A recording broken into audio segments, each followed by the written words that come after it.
So yun po no mga kaparm, bali may bibisitahin na naman po tayong property ngayon.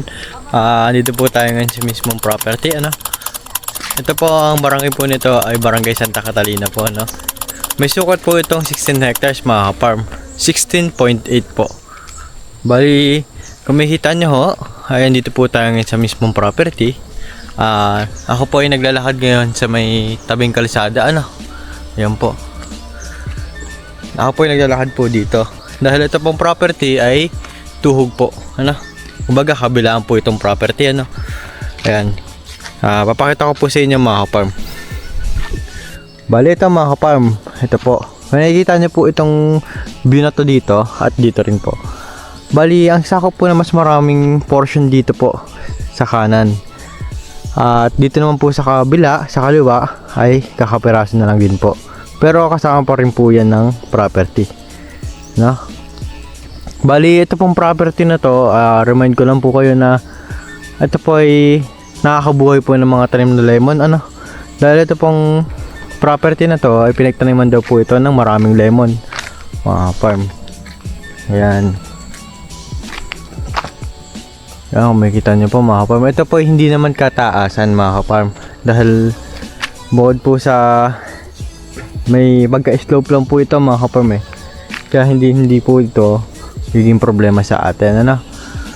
Kung manggagaling naman po kayo sa town proper mga kaparm, ay meron lang po itong travel time na 25 minutes to 30 minutes ano po. Yan lang po ang inyong travel time mga kaparm. Ayun na po yung pinakamalayo ano. Yan na po ang pinakamatagal na biyahe po natin. Ayan. Ang frontage naman po itong property dahil ito po ay tabing kalsada mga farm. Ang frontage po nito ay mahigit 1 kilometro po ano. At ito po ay ang hangganan po niya ay simula po dito sa poste po na iyon ay doon pa daw po ay. Kaya pagpalagay po natin na mga 5 poste po ang haba po nito mga farm. Simula po dito sa labas na to paikot papunta po doon sa gawin na yun. So ayan mga farm, tara samahan niyo po akong libutin natin ang property ano.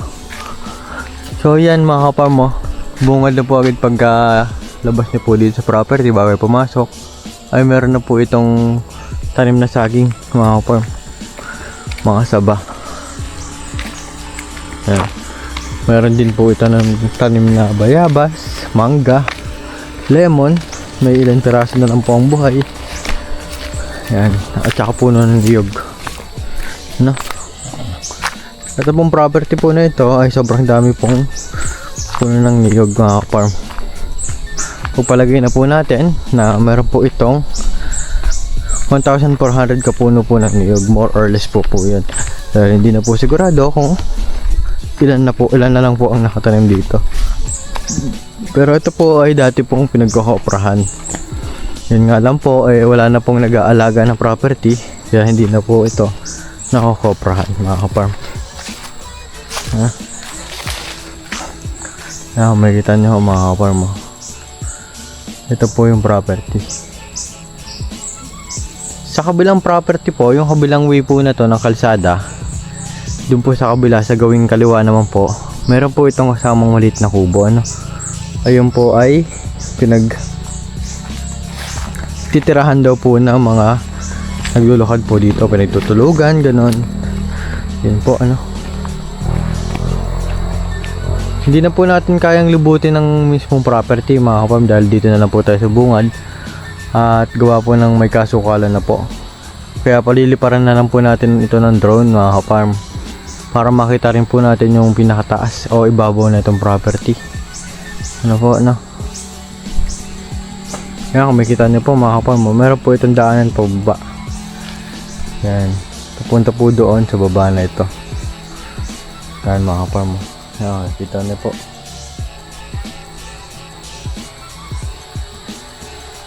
Yan. Kaya mga kaparm, sa mga interested buyer po natin dyan, tawag na lang po kayo sa number na makikita niyo po sa inyong screen and sa WhatsApp and Viber po ano. Para sa mga karagdagang impormasyon na gusto niyo pa pong malaman patungkol sa property. At huwag niyo rin po kakalimutan na mag-message sa aming Facebook account para mas mabilis po namin masasagot ang inyong inquiry patungkol po sa property. Ito mga farm. Ito po yung pinaglulutuan nila ng niyog. Ito mga farm. Ayan. Ito po ayan mga farm.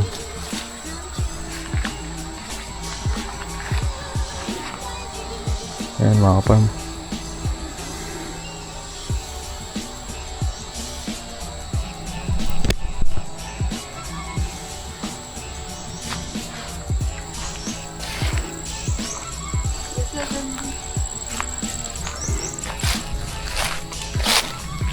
So, yung mga farm, mali, ang kinagandahan po ng property na ito ay tuhog po siya ng kalsada. At isa pa, malapit po ito sa Manila. Dahil ito pong location na ito ay Atimonan lang po, no? Hindi naman po siya mahirap pasukin dahil po abot po siya ng sasakyan. Gawa po nito ay tuhog po yung property. Kabilaan po ang property kaya hindi po kayo mahihirapan na pasukin ng sasakyan ito. Dahil pwede nyo pong iwanan po sa bungad ang inyong sasakyan o magpagawa po kayo dito ng sarili ninyong parking space dahil inyo naman po ito pag nabili nyo na po. Wala ko kayo magiging problema dito. Itong way na to, yung diretsong yan, sa inyo pa rin po yan. Kaya pwede nyo pong paglagyan ito ng parking space ninyo sa bungad mga farm. Pwede ko yung maglagay. O kung gusto nyo patag ay sa kabila. Doon po. Yung nakikita nyo pong bahay po na yan ay pwede nyo pong paglagyan mga farm ng mga sasakyan ninyo. Ito mga farm, papakita ko po sa inyo.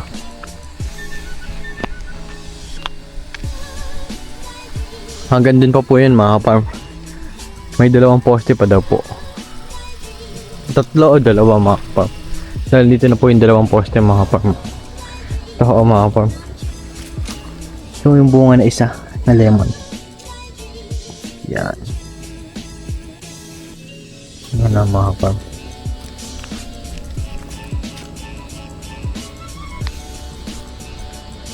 Sawa po yun mga farm.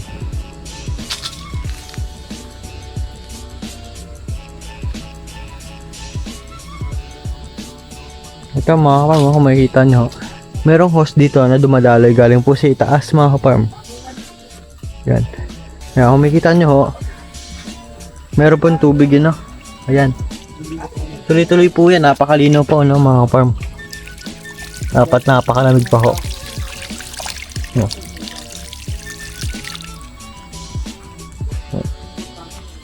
Ayan mga farm.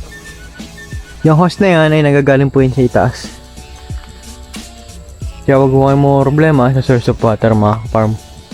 Dahil meron naman po tayo tubig na galing po sa bundok.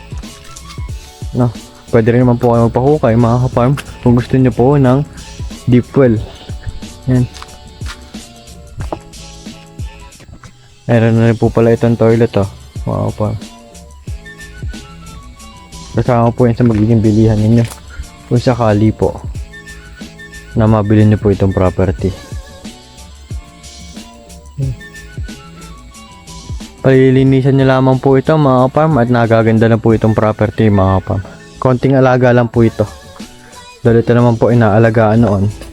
Nga lang po ay naungay na siguro yung may-ari at hindi na ho natuloy-tuloy ang pag-aalaga. Meron din po itong tanim na kalamansi mga farm.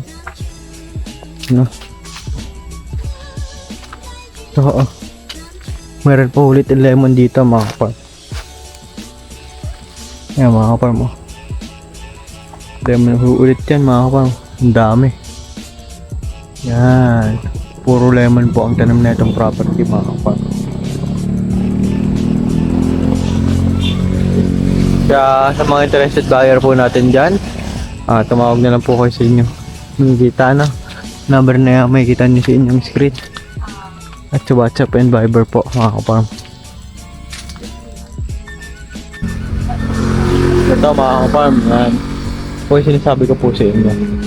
Nakasama pa rin po sa property. Yan. Hindi po kayo mo problema sa kuryente dahil ito po ay meron na pong linya ng kuryente mga farm. Abot po ito ng kuryente. Yan. Dahil ito kung makikita nyo, dito na nga ho yung poste. Ayan. Nakapaloob na nga ho sa inyong property. Doon na po nakatayo sa inyong property ang poste mga ka-farm. Kaya wala na ho kayo magiging problema kung bibili nyo po itong property na ito. Huwag ho kayo mga problema sa dokumento mga ka-farm dahil pwede nyo po makita yan ng personal sa aming opisina. Dito po sa Lopez, Quezon, Barangay Kalantipayan po.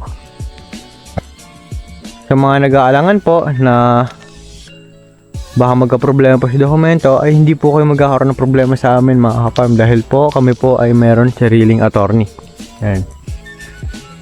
Hindi ko lang naman po sa inyo masabi ang lahat ng tanim dahil hindi pa po namin naiikot ang buong property at may kalakihan po. Pero ang nalalaman pa lang po namin ay ito po.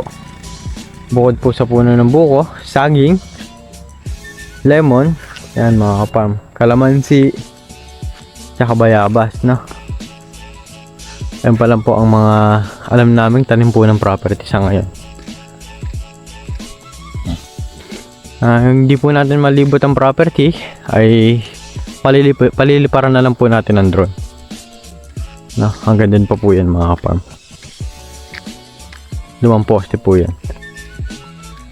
Magpalagay po natin ang saging po na nakatanim dito ay nasa 1,500 plus. Mga ganun po mga ka-farm. Yan po ay meron pong saba at latordan. So yun mga ka-farm, bali pupunta po natin ngayon yung source of water ng property, ang ilog po, tara samahan nyo kami mga ka-farm, bisitahin po natin yung property. So yun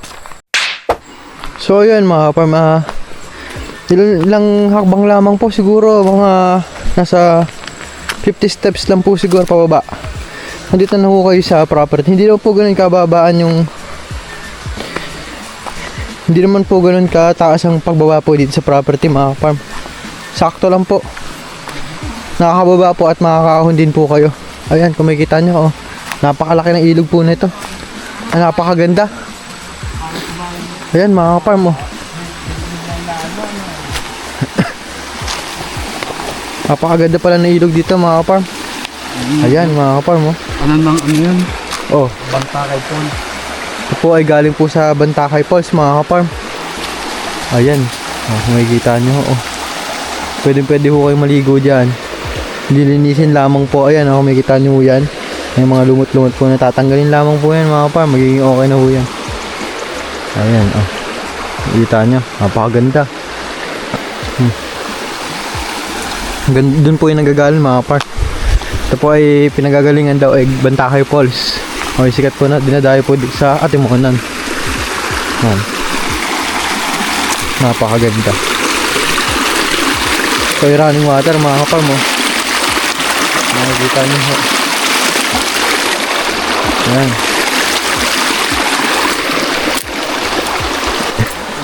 Ayan, makikita nyo lamang po ito sa personal.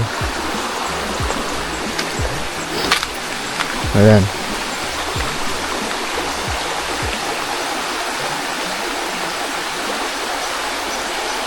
Malalim pa to. Pag umulan, lalim pa to. Mataas pa tubig na ito, Yun. Masaya sa mga pool.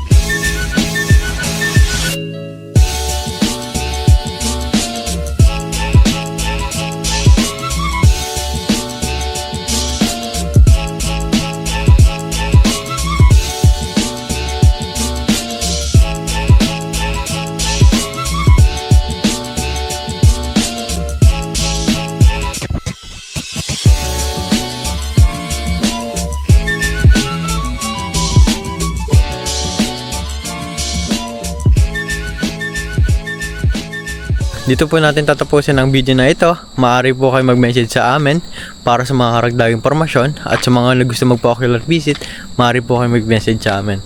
At so yun lamang po mga ka-farm. Magandang umaga po sa ating lahat mga ka-farm. At God bless all po. Huwag niyo pong kalimutang mag-subscribe para po sa mga bago po nating videos. May mga kaibigan po kayo na gusto pong bumili ng property, i-recommend nyo lang po ang aming YouTube channel o ang aming opisina na PRF Realty Service. Ako po ay si Brian Malslabero. Natutulong po sa inyo na mahanap ang inyong property. So yun lamang po. God bless all po.